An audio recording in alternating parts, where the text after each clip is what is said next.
Amados irmãos em Cristo Jesus, a paz seja com todos. Prazer muito grande estar aqui com os irmãos, fazendo esta gravação aqui em casa, por força do decreto governamental do lockdown. Mas eu creio que Deus tem uma palavra para nos dar aos corações nesta tarde e noite, e que os irmãos possam colocar o seu coração diante do altar do Senhor e vamos ouvir, vamos ver o que o Senhor tem a falar aos nossos corações através desta mensagem.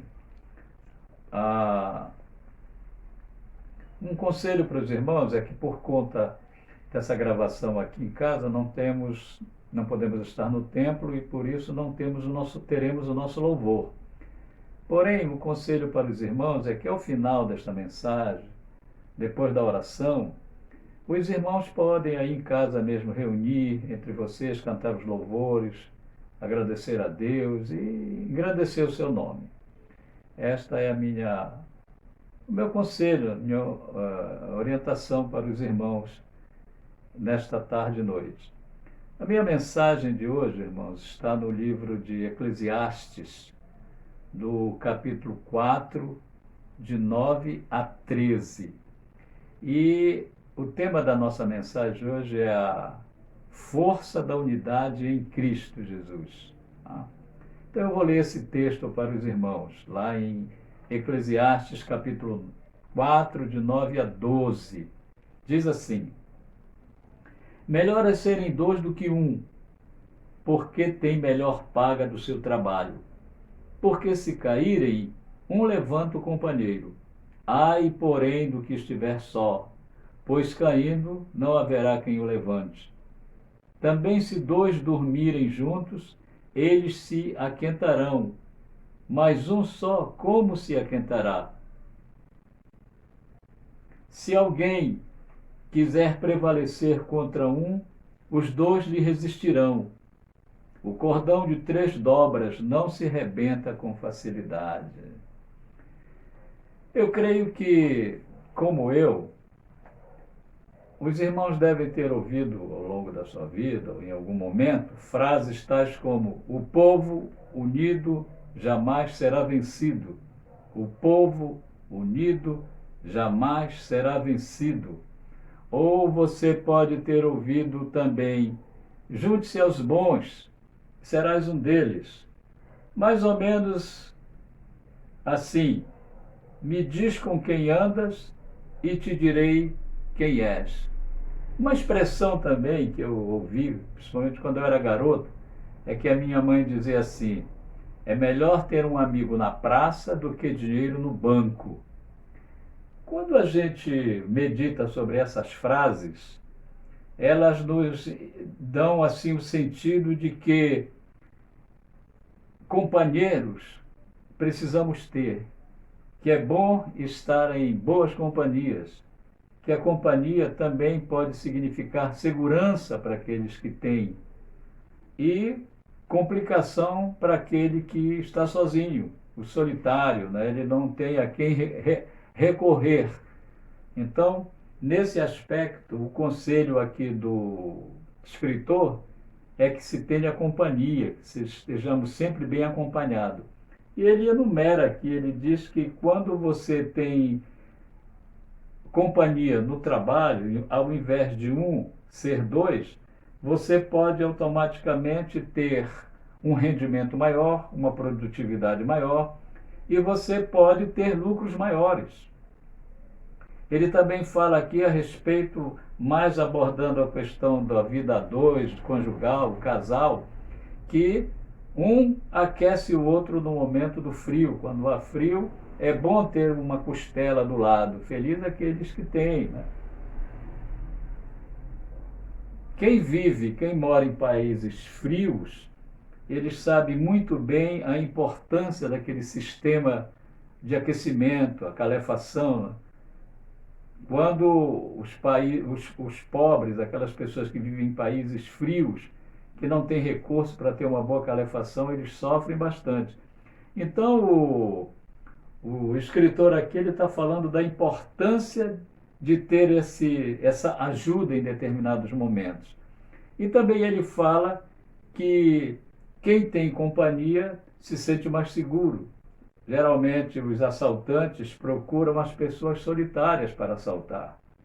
Se tiver mais pessoas, já causa uma inibição e automaticamente uma proteção para quem estiver ali acompanhado.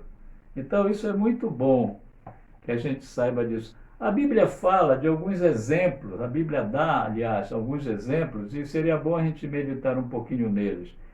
E eu escolhi alguns aqui para conversar com a igreja nesta noite. Por exemplo, em Mateus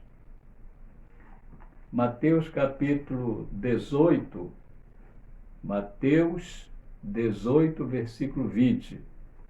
Diz assim, Mateus 18, versículo 20: Porque onde estiverem 2 ou 3 reunidos em meu nome, ali estou no meio deles. Ou seja, aqui está falando, o Senhor está dizendo 2 ou 3. Pode ser mais, mas o Senhor não está dizendo um. É claro que quando a pessoa estiver sozinha, ela ora também.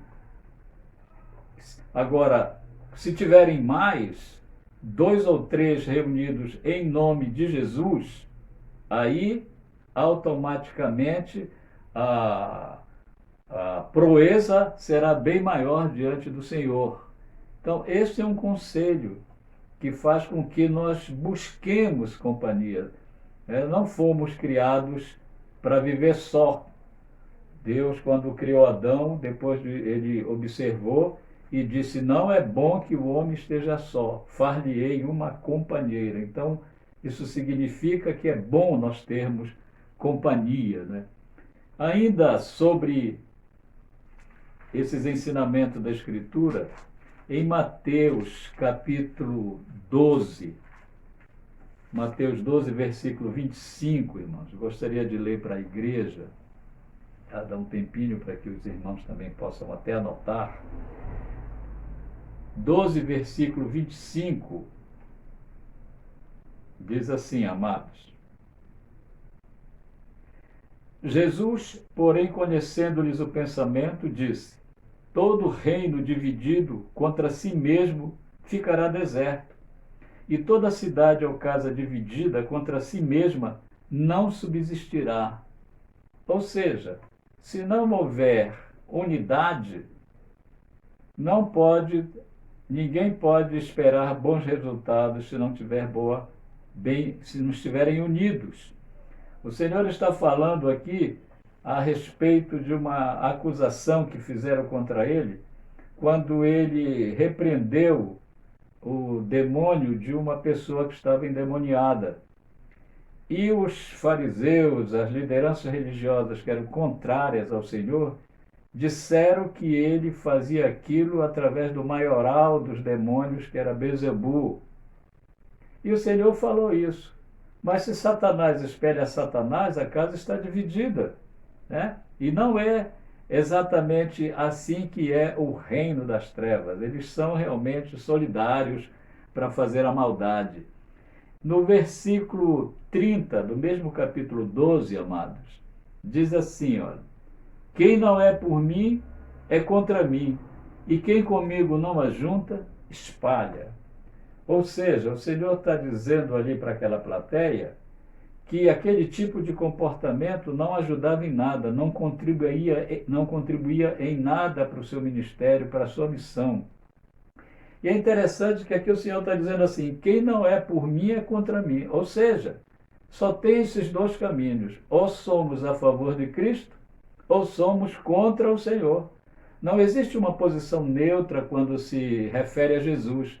Ou nós estamos do lado do Senhor, ou estamos contra Ele. Ainda que as pessoas não conheçam direito a respeito do Evangelho, da missão de Jesus, mas automaticamente existe só esses dois grupos: os que estão a favor de Cristo e os que estão contra Ele.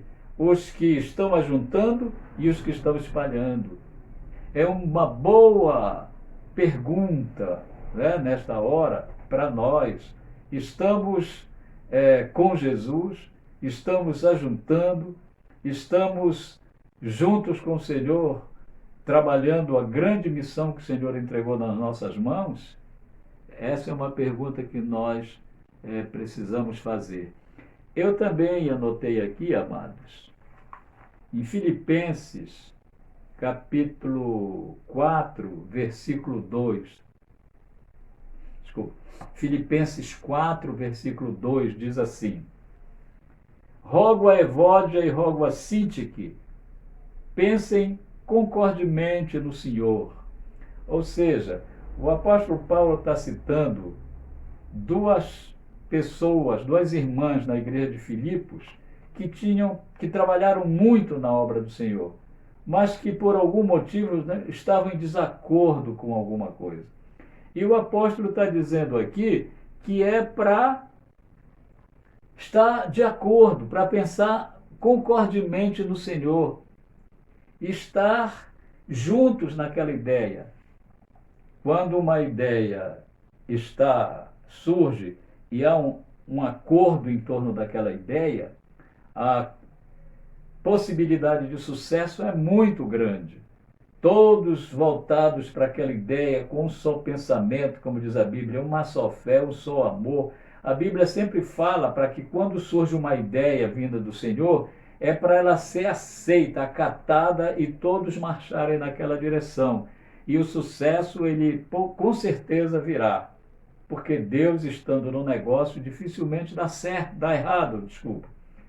Eu fico lembrando aqui falando sobre a questão política, quantas boas ideias não surgiram de parlamentares que foi levado a plenário e por conta da oposição, aquela boa ideia, aquele bom projeto, ele não passou. E a sociedade foi cerceada, ou seja, foi impedida de ser beneficiada com projetos, porque por questões ideológicas, por questões partidárias, a oposição, as pessoas que não concordaram com aquela ideia, votaram contra. Então, grande perda para a sociedade quando essas coisas acontecem, irmãos. Boas ideias são sempre para serem analisadas, observadas e automaticamente acatadas. O termo que a Escritura dá para a igreja, a palavra igreja, ela surge de um termo usado na Grécia Antiga, que se chamava eclésia. Ou seja, eclésia era um termo usado para os cidadãos atenienses que se reuniam para discutir os benefícios para a cidade, para discutir coisas que viessem trazer benefício para a cidade, para a polis, no caso, e automaticamente para o cidadão. Então, aquela comunidade se reunia, observava quais eram os problemas que aquela cidade enfrentava, de que serviços precisava, e aquele povo então fazia a votação e aquelas necessidades, elas apareciam e havia um trabalho para que fossem implementados serviços que beneficiassem aquele povo. Então, o nome dessa reunião era eclésia. Então é interessante porque a igreja do Senhor, né, ela é chamada de quê? De corpo de Cristo. A eclésia dos gregos hoje é a eclésia dos cristãos, ou seja, é o corpo de Cristo. A igreja é o corpo de Cristo reunidos para servir. O Senhor nos chamou para o trabalho, o Senhor nos chamou para servir. E este é o momento de se prestar um grande serviço para a sociedade, para o mundo, a igreja intercessora, a igreja que observa os problemas, principalmente neste momento de pandemia, onde o sofrimento é tão grande, onde as angústias se ampliam. A igreja, ela está diante de um grande desafio hoje, né? Orar, buscar a Deus, rogar pela sua misericórdia, pedir ao Senhor que faça a sua intervenção e beneficie e tenha misericórdia das pessoas. Ah, os projetos que surgem vindo do coração de Deus podem muito bem ser aperfeiçoados. Aperfeiçoado não, os projetos, as ideias que vêm do Senhor. A igreja tem que pegar essas ideias, discutir, pegar as pessoas, fazê-las entender, entrar em acordo e aí partir para executar a obra. E Deus será glorificado, como ele diz, para nós cristãos. Brilhe a vossa luz diante dos homens, para que vejam as vossas boas obras e glorifique a vosso Pai que está nos céus. Eu gostaria ainda de ler um versículo no livro de Amós, Amós capítulo 3, versículo 3. Diz assim, amados, Amós 3, 3. Andarão dois juntos, se não houver entre eles acordo? Ou seja, andarão dois juntos, se não houver entre eles acordos? Dois juntos, em desacordo, não vai levar a lugar nenhum. Mas quando esses dois estão em acordo, começa o processo de um trabalho que pode dar grandes resultados e beneficiar muita gente. Mas se esses dois se transformarem em 3, 4, 5, 6, 7, a chance de sucesso é muito maior. E a igreja, amados, é interessante que a igreja ela é apresentada através do apóstolo São Paulo, quando escreve aos Efésios, a igreja, ou seja, eu, você que está me assistindo, espero que a igreja esteja voltada, mesmo com essa mensagem simples, gravado aqui na minha casa, mas que a igreja esteja realmente com seu coração e com o seu pensamento voltado para o Senhor, né? Quando nós observamos o que Deus fala acerca da sua igreja, inspirando os homens que escreveram a Bíblia, a igreja é apresentada como o corpo de Cristo, um corpo formado por muitos órgãos. Ou seja, Deus salva indivíduos, mas ele trabalha através do corpo. E é interessante a gente observar que máquina fantástica foi essa que Deus criou. Que máquina fantástica! Não tem nenhuma outra máquina inventada pelo ser humano, e olha que o ser humano inventou cada coisa fantástica, mas nenhuma das máquinas inventadas pelos seres humanos, elas são tão fantásticas como é a máquina que o Senhor criou, que somos nós. Os sistemas que Deus estabeleceu no corpo para dar funcionamento à vida, o sistema nervoso, o sistema linfático, o sistema respiratório, o sistema digestivo, o sistema nervoso, o sistema reprodutor. Quando a gente para analisar o funcionamento do corpo, ele é maravilhoso. Não há nada parecido que o homem possa ter feito, jamais. Louvado seja o nome do Senhor. Então, e esse corpo, ele, segundo o Senhor, ele foi estabelecido, foi criado para servir. Jesus mesmo disse, o Filho do Homem, ou seja, o Criador do Universo, não veio para ser servido, mas veio para servir. Esse é o exemplo que o Senhor nos dá. Serviço. Deus chama trabalhadores para a sua obra. Deus chama trabalhadores para a sua obra. Ele quer que nós oremos para que venham trabalhadores para a sua obra. Deus não chama aposentados. Deus chama trabalhadores, independentemente da idade, independentemente de capacidade intelectual ou não, Deus chama trabalhadores para a sua seara. Louvado seja o nome do Senhor. Concluindo, irmãos, o livro de Eclesiastes, ele fala que o cordão de 3 dobras ele não se rompe com facilidade. E aí existe uma terceira pessoa nessa companhia. Existe os dois, que são dois seres humanos. Pode ser dois amigos, o marido e a mulher, enfim, mas tem o terceiro. Esse terceiro, que é o que dá resistência a esse cordão, é Deus, é o Senhor. O Senhor Jesus falou: sem mim nada podeis fazer. A importância da unidade. A importância da unidade.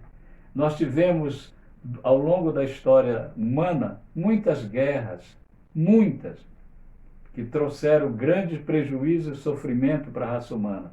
Porém, a maior de todas, a Segunda Grande Guerra, ela foi marcada por muita violência e por muitas mortes. E essa guerra, ela foi dividida em dois blocos. O chamado Bloco do Eixo, formado pela Alemanha, formado pela Itália e pelo Japão. E surgiu o Bloco dos Aliados, formado pelos Estados Unidos, pelo Reino Unido e formado pela Rússia. E foi uma guerra que pegou o mundo todo, abrangeu o mundo todo. Mais de 57 nações foram diretamente para a guerra. Envolveram a guerra toda mais de 300 milhões de soldados. 26 países ficaram ao lado do eixo e 22 países ficaram ao lado dos aliados. Agora, é interessante que hoje nós temos o resultado do que foi aquela guerra, no que diz respeito às liberdades que nós temos aqui no Ocidente, por conta da democracia. Imagine se o Bloco do Eixo tivesse ganhado a guerra com aquelas ideias do psicopata Hitler. Seria muito pior. Mas duas coisas aconteceram naquela guerra que mudou o resultado da guerra. Primeiro, foram dois erros crassos que o eixo teve. Primeiro, quando a Alemanha invadiu a União Soviética, que era uma aliada dela. E segundo, quando o Japão bombardeou a base militar americana de Pearl Harbor, no Havaí, nos Estados Unidos. Fez com que a União Soviética ela entrasse na guerra e os Estados Unidos também entrassem na guerra. Ou seja, aquele erro crasso fez com que a guerra fosse ganha pelos aliados. Irmãos, é uma batalha.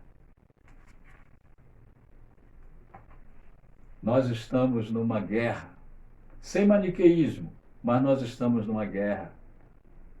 Hoje nós enfrentamos, o mundo enfrenta essa pandemia, e eu quero aqui louvar ao Senhor por esse grupo que está 24 horas orando. Eu tenho meu horário, mas eu tenho observado na escala muitos irmãos colocando seu nome. É bom que não fique nenhum irmão de fora. Escolha um horário desse. Por mais que já esteja 3 ou 4, coloque seu nome lá também. Entre nessa corrente, trabalhe, ore, busque ao Senhor. Tá? Isso é que é interessante. O Senhor Jesus falou que onde estiverem 2 ou 3 reunidos no meu nome, ali eu estaria. Então, quero deixar esta palavra de incentivo, né, irmão? Por quê? Porque quando nós estamos em Cristo Jesus, quando nós unimos a nossa força em Cristo, nós não somos apenas vencedores, nós somos mais do que vencedores. Oremos ao nosso Deus. Senhor, graças te damos por esta oportunidade, Deus, que temos de estar na tua presença, ouvindo a tua santa palavra e avaliando, Senhor, esta oportunidade maravilhosa e nobre que tu nos dás de estar neste momento de pandemia intercedendo em favor das pessoas que tanto precisam de Ti. Ouve as orações, Senhor. Inspira cada vez mais a Tua igreja que teve essa nobre ideia de se unir, como pede a Tua Santa Palavra, a unidade em torno de Cristo Jesus, para que os benefícios do céu possam chegar às pessoas aqui na terra. Esta é a minha oração. Esta é a oração que eu faço neste momento. Que o Senhor ouça as orações dos teus servos. Que o Senhor incline os seus ouvidos e estenda a sua mão. Nós estamos esperando, Senhor, a tua intervenção e estamos esperando em nome de Jesus. Amém e amém. Deus abençoe, amados. A paz seja com todos.